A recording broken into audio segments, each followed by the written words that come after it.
Il est 23h ce soir-là. Je me tourne et me retourne dans mon lit, les yeux rivés vers les chiffres blessants du radio-réveil. La place de Suzanne, trop vide, me contraint à me lever et à appeler sur son téléphone portable. Une voix douce me répond, celle d'une femme, un robot qui distribue les messages standards d'absence. Je compose le numéro du laboratoire expérimental où elle travaille, le poing serré contre mes lèvres. Le veilleur de nuit me répond qu'elle a terminé voilà presque 1 heure.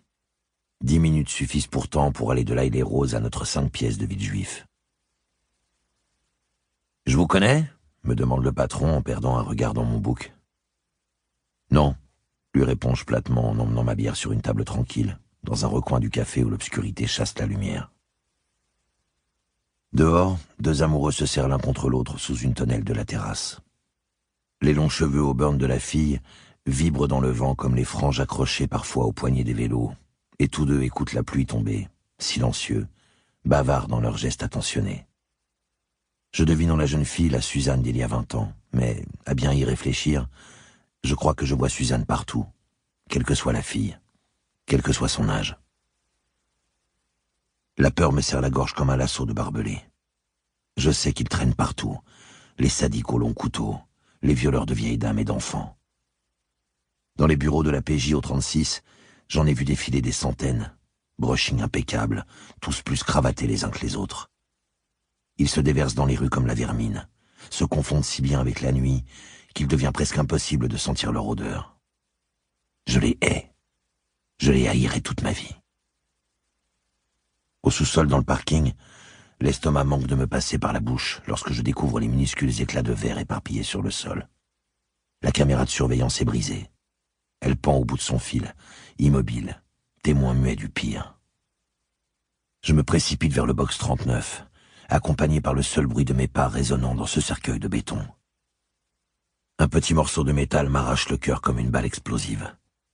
Une pince à cheveux, de celle que Suzanne glisse d'ordinaire au niveau des tempes, gît contre le mur. Je cours le long du parking souterrain, m'essouffle à monter, dévaler les différentes cages d'escalier, frappe aux portes des locataires comme un dernier rempart à ce que je crains. Lorsque je saisis mon téléphone pour appeler le patron de l'OCDIP, l'Office central pour la disparition inquiétante de personnes, une voix mauvaise me dit qu'il est déjà trop tard. J'ai connu Suzanne ici, dans ce café, au milieu des arabesques de fumée et du brouhaha incessant des militaires attachés au 43e régiment d'infanterie. Nous étions tous deux des gens du bassin minier, avec nos vêtements à l'odeur des corons et nos chaussettes sales de poudre de charbon. Nos parents nous ont élevés dans la douleur du trop-peu, sous la grisaille, riches dans leur cœur des plus beaux trésors. J'adore ces terres brunes, leurs gens simples et généreux, et je crois que je les aime encore plus maintenant que Suzanne ne dort plus à mes côtés.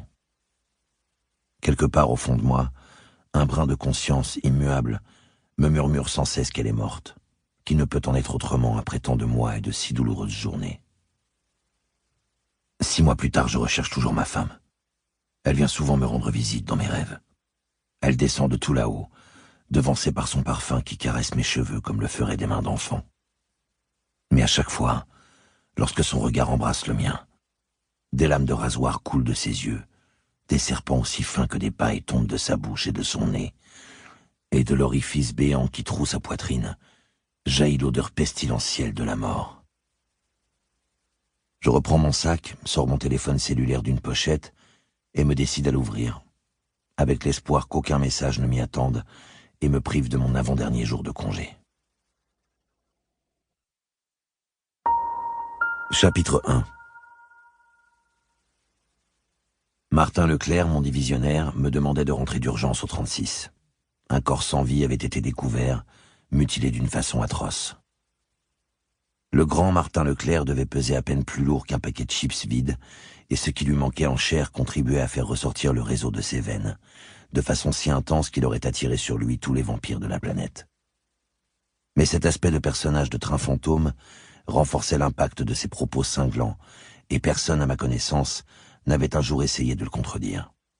Jamais de tous les suspects passés entre ses mains, je n'en vis ressortir un seul avec l'ombre d'un début de sourire. « Commissaire Charcot, cette affaire-ci ne sent pas bon, » m'annonça-t-il en tapant du crayon sur un dossier. « Il n'y a rien de classique dans la façon dont a été perpétré le crime. Bordel, ces assassins sont pires que les virus.